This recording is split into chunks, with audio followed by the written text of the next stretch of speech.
Hello, dear students. How are you? I am Azhar, a teacher of your own institute, A1 Study Center, especially for science subject. Today, we are going to discuss about complete syllabus of all chapters of class 9, and also we discuss about marking scheme. बच्चों, सभी को मेरा good morning. आज हम लोग class 9 के सभी chapters का मार्किंग स्कीम्स और मार्क डिवीजन के बारे में पढ़ने वाले हैं और साइंस का कंप्लीट सिलेबस क्या होगा इस पर भी बात करने वाले हैं। तो बच्चों, फिर से मेरे तरफ से सुप्रभात, good morning.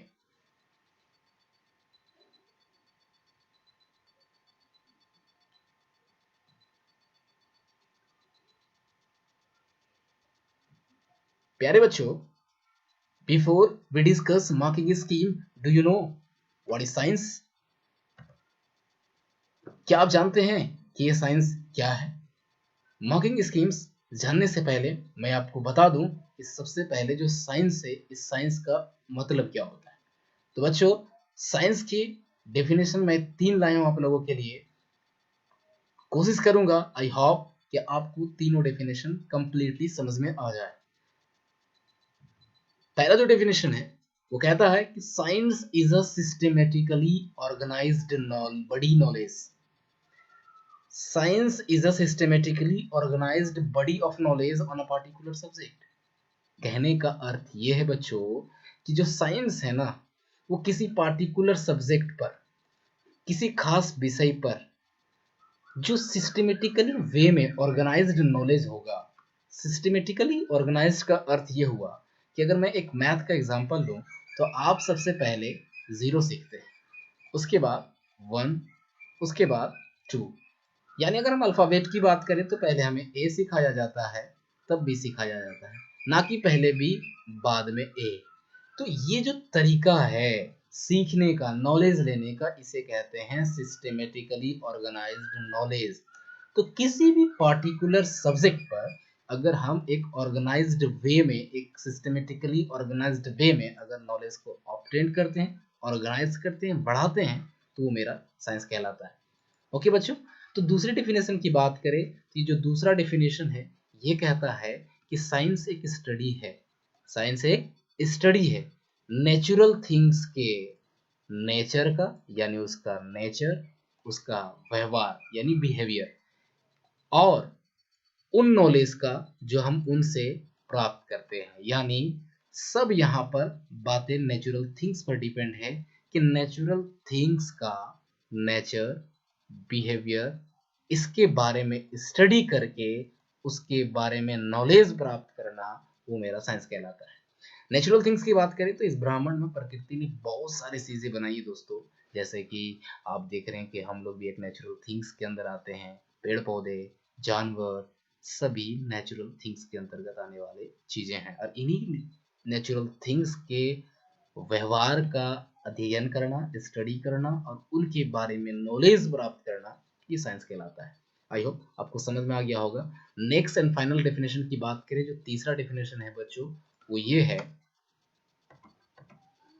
science is that set of techniques and methods that are used to reach such knowledge. The word comes from, तो बच्चों हम कहा थे थर्ड एंड फाइनल डेफिनेशन की बात करें तो साइंस एक ऐसा सेट, एक ग्रुप है टेक्निक्स का और मेथड्स का जिसका यूज किया जाता है नॉलेज तक पहुंचने के लिए।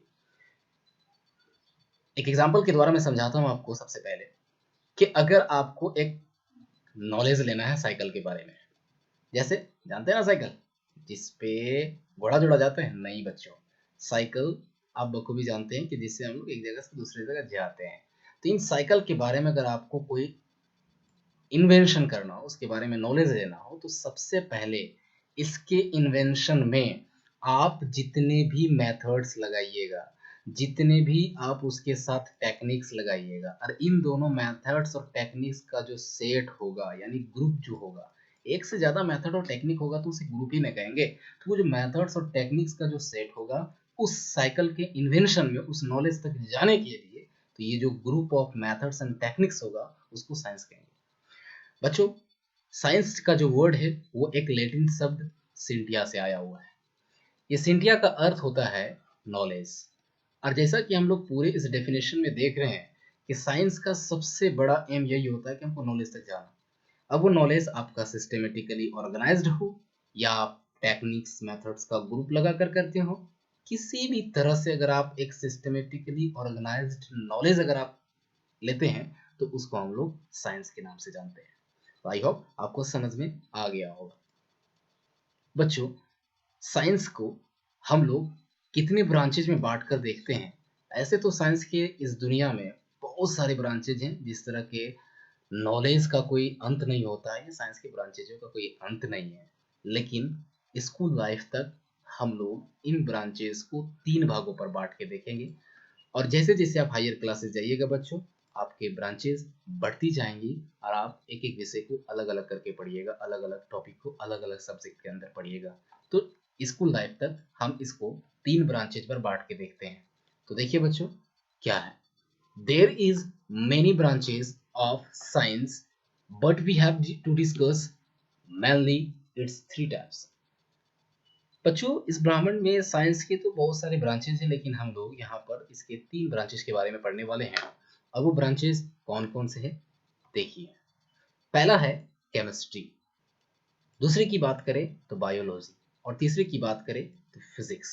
ओके, केमिस्ट्री जो पहला ब्रांच है जी, एक साइंस का एक ऐसा ब्रांच है जिसमें हम लोग सब्सटेंस के कॉम्पोजिशन के बारे में, किसी सब्सटेंस के स्ट्रक्चर के बारे में और किसी सब्सटेंस के प्रॉपर्टी के बारे में।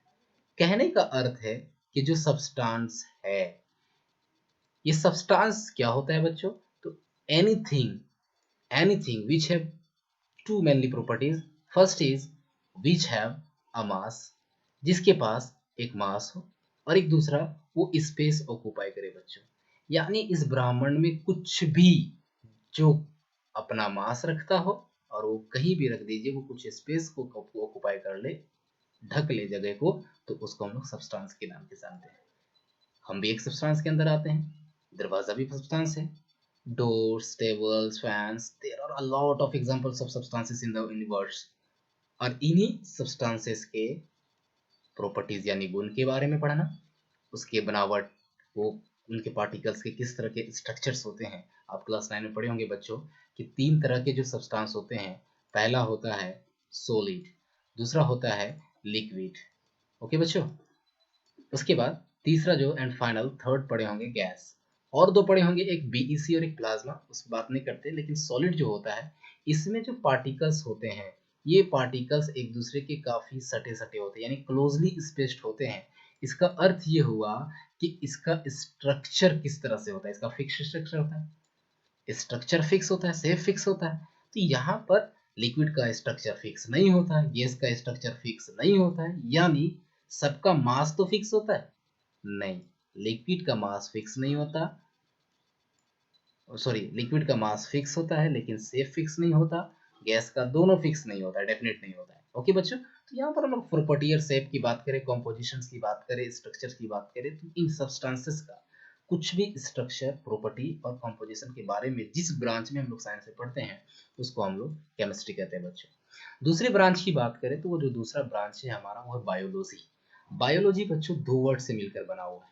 पहला है बायो और दूसरा है, पहला वर्ड है बायो, और ये जो लॉजी है, ये लॉजी एक वर्ड से मिला हुआ है जिसका नाम मतलब एक लैटिन शब्द से बना हुआ है जिसका मतलब है लोगस। और इस लोगस का अर्थ होता है लाइफ, स्टडी, सॉरी, इसका अर्थ होता है स्टडी। अब बायो का अर्थ होता है लाइफ। अगर हम मिला जुला कर बात करें तो बायोलॉजी का अर्थ हुआ कि जिसमें हम लोग लाइफ के बारे में स्टडी करते हैं, यानी लिविंग ऑर्गेनिज्म और लिविंग ऑर्गेनिज्म के लाइफ के बारे में अगर हम स्टडी करते हैं तो उस ब्रांच को हम लोग बायोलॉजी के नाम से जानते हैं। लिविंग थिंग्स में प्लांट्स आएंगे, एनिमल्स आएंगे, जितनी भी जिसमें जान है उनके बारे में जहाँ पर पढ़ेंगे वो ब्रांच हमारा बायोलॉजी होगा। लास्ट एंड फाइनल ब्रांच की बात करूँ मैं बच्चों, जो मैं आपको फर्स्ट यूनिट पढ़ाऊंगा, एक्चुअली ये तो थर्ड यूनिट आता है, फिजिक्स, मोशन, फोर्स, है ना। तो इस पे हम लोग फर्स्ट यूनिट करके इसको पढ़ेंगे ताकि काफ़ी इंटरेस्टिंग लगे। चलिए बच्चों, फिजिक्स की बात करें तो फिजिक्स एक ग्रीक वर्ड फ्यूसिस से मिलके बना है। लिख देता हूँ जिससे आपको दिक्कत ना हो। फ्यूसिस, ये फ्यूसिस एक ग्रीक वर्ड है और जिसका मतलब होता है नेचर। इसका अर्थ होता है बच्चों नेचर। अब जितने भी नेचुरल फेनोमेना है, यानी इस प्रकृति में घटने वाली घटनाएं, उसको हम लोग फिजिक्स के अंदर पढ़ेंगे। सरल शब्दों में बात करें तो ऐसा साइंस का ब्रांच जिसमें हम लोग एनर्जी के बारे में और मैटर के बारे में पढ़ते हैं, और ये एनर्जी और मैटर एक दूसरे से किस तरह से रिलेट करते हैं, एक दूसरे से किस प्रकार से संबंध रखते हैं, इसके बारे में जिस ब्रांच में हम लोग पढ़ते हैं उसको फिजिक्स कहते हैं। तो आई होप आपको फिर से एक बार मैं रिवीजन करवा दूं। केमिस्ट्री में हम लोग सब्सटेंस का प्रॉपर्टी, स्ट्रक्चर और कॉम्पोजिशन के बारे में पढ़ते हैं। बायोलॉजी दो वर्ड से मिलकर बना है, bio plus logos. Biology, bio का मतलब लाइफ होता है, लॉगस का मतलब स्टडी होता है। यानी इसका डेफिनेशन की बात करें, एक ऐसा साइंस जिसमें लाइफ और लिविंग ऑर्गेनिज्म के बारे में पढ़ते हैं उसको बायोलॉजी कहते हैं। जो फाइनल मेरा फिजिक्स है, ये फिजिक्स एक ऐसा ब्रांच है, और फिजिक्स एक ग्रीक वर्ड फ्यूसिस से मिलकर बना हुआ है, और ये फ्यूसिस का मतलब होता है नेचर। और फिजिक्स एक ऐसे साइंस को कहते हैं जहाँ पर हम लोग एनर्जी और मैटर और ये एक दूसरे से किस तरह से संबंध रखते हैं, रिलेट करते हैं, इसके बारे में जिस ब्रांच में पढ़ते हैं उसको फिजिक्स कहते हैं। आई होप आपको समझ में आ गया होगा बच्चों। तो चलिए देर ना करते हुए हम लोग मार्किंग स्कीम की तरफ चलते हैं। किस चैप्टर से कितने मार्क्स के पूछे जाते हैं। हम लोग 3 ब्रांचेस पढ़े हैं अभी तक से, और इन 3 ब्रांचेस में आपको कोई दिक्कत ना हो। चलिए हम लोग बात करते हैं मार्किंग स्कीम की।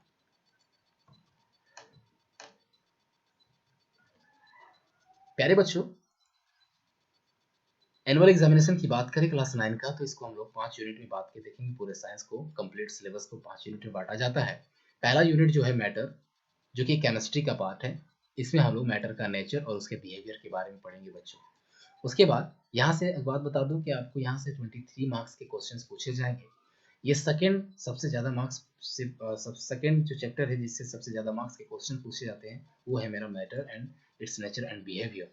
बात करें सेकंड यूनिट की, ऑर्गेनाइजेशन इन लिविंग वर्ल्ड, यहाँ से आपको 20 मार्क्स का पूछा जाएगा जिसमें से आपको 45 पीरियड्स पढ़ने हैं। थर्ड यूनिट की बात करें जो फिजिक्स के अंतर्गत आता है, ये है मोशन, फोर्स एंड वर्क। बच्चों यहाँ से आपको 27 मार्क्स का क्वेश्चंस पूछे जाएंगे जिसका वेट इस साइंस में सबसे ज़्यादा है। जो 2 यूनिट्स हैं बच्चों, ये ना तो फिजिक्स का ना तो केमिस्ट्री का है, इसको हम कह सकते हैं कि ये स्किल डेवलपमेंट। स्किल डेवलपमेंट का अर्थ होता है कि आप इस प्रकृति के प्रति आप कितना रूबरू हैं, आप उसे कितना जानते हैं, आप उसका कितना ख्याल रखते हैं, जिसमें आप अपना जीवन यापन करते हैं, अपना लाइफ गुजारते हैं, उसको हम लोग 2 यूनिट में पढ़ेंगे। एक आवर इन्वायरमेंट यानी हमारा पर्यावरण, और फूड एंड फूड प्रोडक्शन, खाद्य और खाद्य निर्माण। यहाँ से 6 और 4 मार्क्स के पूछे जाएंगे, कुल 10 मार्क्स। टोटल मिलाकर आपको रिटर्न 80 मार्क्स का लिया जाएगा, और 20 मार्क्स जो है आपका इंटरनल असेसमेंट का होगा। इंटरनल असेसमेंट का अर्थ ये होता है कि आप स्कूल में कितने अटेंडेंस दिए, आपको जो कार्य दिया गया, होमवर्क हो या क्लास वर्क हो, कितने प्रॉपरली, कितने ढंग और कितने ईमानदारी से किए, और आप टीचर के बातों को कितने अच्छे से फॉलो किए, आपको वो इंटरनल असेसमेंट के अंदर दिया जाता है। तो टोटल कुल मिलाकर आपके हो गए 100 मार्क्स। तो चलिए बच्चों देखते हैं कि मैं जो आपको पढ़ाने वाला हूँ, जो थर्ड यूनिट है उसको मैं फर्स्ट में पढ़ाऊंगा, और वो है मोशन, फोर्स एंड वर्क। इसमें मेरा क्या उद्देश्य होगा इसको पढ़ने का, इसके क्या थीम्स होंगे, और इसके अंदर कौन कौन से चैप्टर्स आएंगे, और कौन कौन से टॉपिक हमको पढ़ने हैं। तो बच्चों इसको मैं इरेज कर लेता हूँ, और बात करें हम लोग इसके चैप्टर का मार्किंग डिवीजन का, तो चलिए।